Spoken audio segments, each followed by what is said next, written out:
Hi students, good morning all of you. હવે જે combined direct અને બેન્ડિંગ જે ટ્રેસ છે એના આપણે ઇક્વેશન્સ જોયા છે, એની ડેફિનેશન્સ જોઈ છે. ઓકે, તો એના જે રેક્ટેંગલનું ઇક્વેશન શું છે, હોલો રેક્ટેંગલ શું છે, સર્ક્યુલર સેક્શન હોય તો કઈ રીતે ફાઇન્ડ કરવાનું, હોલો સર્ક્યુલર હોય તો કઈ રીતે ફાઇન્ડ કરવાનું.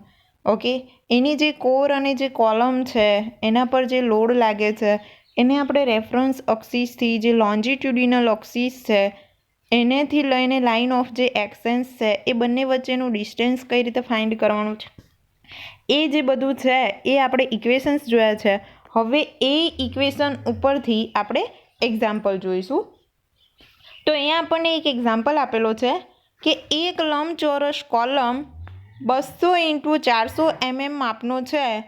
તેના પર કોલમની જાડાઈને વિભાજિત કરતી અક્ષ પર કેન્દ્રથી 50 mmના અંતરે ઉત્કેન્દ્રિત દાબબળ 10 kN લાગે છે. તો મહત્તમ અને લઘુત્તમ પ્રતિબળો શોધો. ઓકે, શું છે કે એક આપણને રેક્ટેંગલ આપેલો છે, તો 200 × 400 mm આપણને રેક્ટેંગલ આપેલો છે. તો એના ઉપર 10 kN જે બળ લાગે છે. ઓકે, તો એ જે બળ છે એના પરથી આપણે જે કેન્દ્રિત અક્ષ ઉપર જે કેન્દ્રથી અક્ષના ઉપર જે અંતર લાગે છે એ 50 mm છે. ઓકે, તો એના ઉપરથી આપણને મહત્તમ અને લઘુત્તમ જે પ્રતિબળો લાગે છે એ આપણે શોધવાનું છે. ઓકે, તો જોઈએ આપણે કે ફિગર, ફર્સ્ટ ઓફ ઓલ તો આપણે ફિગર જોઈશું. તો ફિગરમાં આપણને શું આપેલું છે કે બી ઇઝ ઇક્વલ ટુ 200 આપેલું છે અને ડી ઇઝ ઇક્વલ ટુ આપણને 400 આપેલું છે. હવે એક રેફરન્સ અક્સિસ એક્સ અને વાય, બે રેફરન્સ અક્સિસ આપેલું છે. એક આપણને રેક્ટેંગલ આપેલો છે અને એ થી બીનું ડિસ્ટન્સ આપેલું છે. તો પી જે છે, જે લોડ લાગે છે એ આપણે લેવાનો છે 10 kN.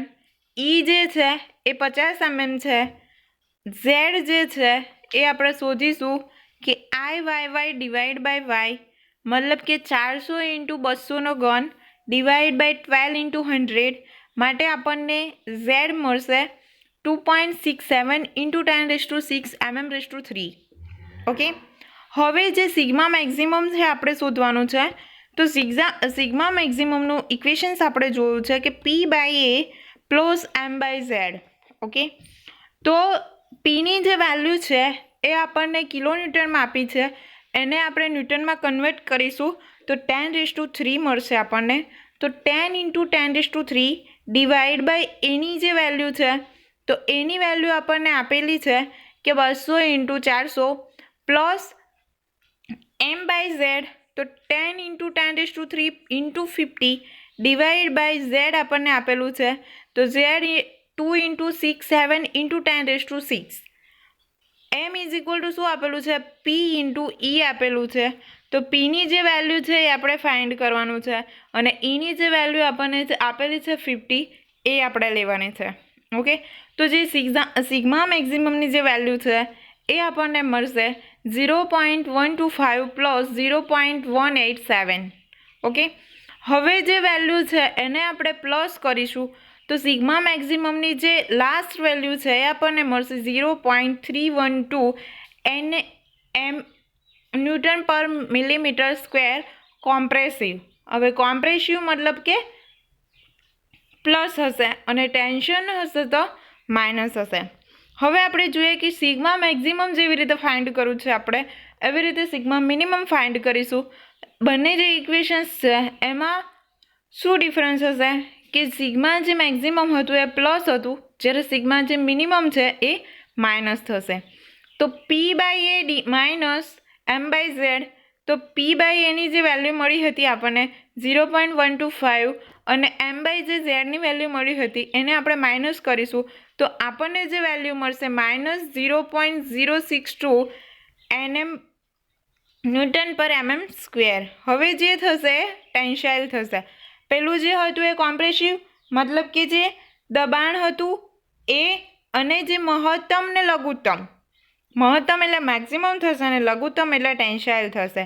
હવે શું છે, એક ઇન્સ્ટ્રક્શન આપણને આપેલી છે કે જો લોડ એક્સ એક્સ અક્ષિસ પર લાગતો હોય તો આઈ વાય વાય શોધવો, અને જો લોડ વાય અક્ષિસ પર લાગતો હોય તો આઈ એક્સએસ શોધવો. અહીંયા જે લોડ છે એક્સ અક્ષિસ ઉપર લાગે છે એટલે આપણે આઈ વાય વાય શોધ્યું છે. હવે જે ટ્રેસ ડિસ્ટ્રીબ્યુશન ડાયાગ્રામ જે છે એ જે છે એ મિનિમમ જે છે આપણને માઇનસમાં મળ્યું છે, અને જે મેક્ઝિમમ બી પ્લસ છે, બીની જે વેલ્યુ છે સિગ્મા મેક્ઝિમમ એ આપણને પ્લસમાં મળ્યું છે. ઓકે, હવે જે એક સેમ એક્ઝામ્પલ એના જેવો બીજું જોઈશું આપણે. તો એક્ઝામ્પલ જે સેકન્ડ નંબરનું જે છે આપણને કહેવા માગે છે કે 300 mm ચોરસ આડછેદવાળા સ્તંભ પર 150 કિલોન્યુટનનો દાબબળ 1 to 5 mm ઉત્કેન્દ્રીયતાથી કોઈપણ અક્ષ ઉપર લાગે છે તો મહત્તમ અને ન્યૂનતમ પ્રતિબળો શોધી પ્રતિબળોની આકૃતિ દોરો. ઓકે, તો પી કેટલું આપેલું છે? 150 કિલોન્યુટન આપેલું છે, અને 125 ઈ આપણને આપેલું છે. ઈ મતલબ શું હતું? ઇસેન્ટ્રિસિટી. ઓકે, તો અહીંયા જે વેલ્યુ આપણને આપેલી છે એના પરથી આપણને z is equal to 1 i divide by Y શોધીશું. તો વાય આઈની જે વેલ્યુ આપણને આપેલી છે કે 300 ઇન્ટુ 300⁻³ ડિવાઈડ બાય વાયની જે વેલ્યુ છે 12 ઇન્ટુ 150, માટે ઝેડની વેલ્યુ આપણને મળશે 4.5 ઇન્ટુ 10⁶ mm⁻3. ઓકે, હવે જે એમ જે છે તો એમની જે વેલ્યુ છે એ થશે પી ઇન્ટુ ઈ. તો સિગ્મા જે મેક્ઝિમમ છે તો સિગ્મા મેક્ઝિમમની ઇઝ ઇક્વલ ટુ શું થશે? P by A plus M by Z. તો પીની જે વેલ્યુ છે એ આપણને 150 કિલોન્યુટન આપેલું છે, તો એને આપણે જ્યારે ન્યૂટનમાં કન્વર્ટ કરીશું તો 150 into 10⁻³ divide by 300 into 300 plus એમનું જે ઇક્વેશન્સ છે પી ઇન્ટુ એ. તો પીની જે વેલ્યુ છે તો પી જે આપણને મળ્યો છે 150 ઇન્ટુ 10⁻³ ઇન્ટુ જે ઈની વેલ્યુ છે 125 ડિવાઈડ બાય ઝેડની જે વેલ્યુ આપણને મળી છે 4.5 ઇન્ટુ 10⁶. આ બધી વેલ્યુને જ્યારે આપણે પુટ કરીશું ત્યારે આપણને સિગ્મા મેક્ઝિમમની જે વેલ્યુ છે એ મળશે 5.82 ન્યૂટન પર mm². એ જે છે એ કોમ્પ્રેસિવ થશે. હવે આપણે સિગ્મા મેક્ઝિમમ શોધીશું, મિનિમમ શોધીશું. તો મિનિમમ જે છે એ માઇનસમાં વેલ્યુ થશે 1.66 માઇનસ 4.16. તો આપણને જે વેલ્યુ મળશે સિગ્મા મિનિમમની -2.5 ન્યૂટન પર mm², જે આપણને મળશે ટેન્સાઇલ. હવે શું છે કે જે ટ્રેસ ડિસ્ટ્રીબ્યુશન ડાયાગ્રામ જે છે તો સિગ્મા મિનિમમ જે છે આપણને માઇનસમાં મળે છે, અને સિગ્મા જે મેક્ઝિમમ છે આપણને પ્લસમાં મળે છે. જે પ્લસમાં જે વેલ્યુ છે એ કોમ્પ્રેસિવ કહેવાશે, અને જે માઇનસમાં જે વેલ્યુ છે એ આપણે નેગેટિવ કહેવાશે, મતલબ એને આપણે ટેન્સાઇલ કહીશું. ઓકે, મતલબ શું છે કે જે મહત્તમ અને લઘુત્તમ જે પ્રતિબળો જે લાગે છે એની આપણે ફિગર કઈ રીતે ડ્રો કરી શકીશું કે જે પણ આપણે જે ટ્રેસ ડિસ્ટ્રીબ્યુશન જે વેલ્યુ હતી એમાં આપણે જે લોડ લાગતા હતા એ જોયું હતું કે કોઈ પણ એક રેફરન્સ લાઇન છે, તો રેફરન્સ લાઇનની ઉપર જે વેલ્યુ રેફરન્સ લાઇન જે આપણે ડ્રો કરી હતી એમાં કેવું હતું કે જે પોઝિટિવ વેલ્યુ હોય એ આપણે નીચેની સાઈડ લેતા હતા, નેગેટિવ વેલ્યુ હોય નીચેની સાઈડ લેતા હતા, અને જે પોઝિટિવ વેલ્યુ જે હોય એ ઉપરની સાઈડ લેતા હતા. એની જગ્યાએ અહીંયા કેવું છે કે જે સિગ્મા મિનિમમની જે વેલ્યુ છે એ આપણે માઇનસમાં મળે છે, એને આપણે ઉપરની સાઈડ લેવાનું છે, અને જે સિગ્મા મેક્ઝિમમ છે એ જે વેલ્યુ છે આપણને પોઝિટિવ ડાયરેક્શનમાં મળે છે, એને આપણે નીચેની સાઈડ લઈશું. તો એ જે ડાયાગ્રામ બનશે એના પરથી આપણને ટ્રેસ ડિસ્ટ્રીબ્યુશન ડાયાગ્રામ આપણે એને કહી શકીશું. ઓકે, તો જે 2 મેથડના આપણે એક્ઝામ્પલ્સ જોયા છે કે એક્ઝામ્પલ્સમાં આપણને બધી વેલ્યુ આપેલી હશે કે જો રેક્ટેંગલ આપેલું હશે તો રેક્ટેંગલ આપણે કેટલા બાય કેટલાનો લેવાનો છે, એના પર કેટલો લોડ લાગે છે, ઓકે, એની ઇસેન્ટ્રિસિટી કેટલી છે. ઓકે, જો લોડ જે છે એ કિલોન્યુટનમાં આપેલો હોય તો આપણે એને ન્યૂટનમાં કન્વર્ટ કરીશું, મતલબ 10⁻³ થશે. ઓકે,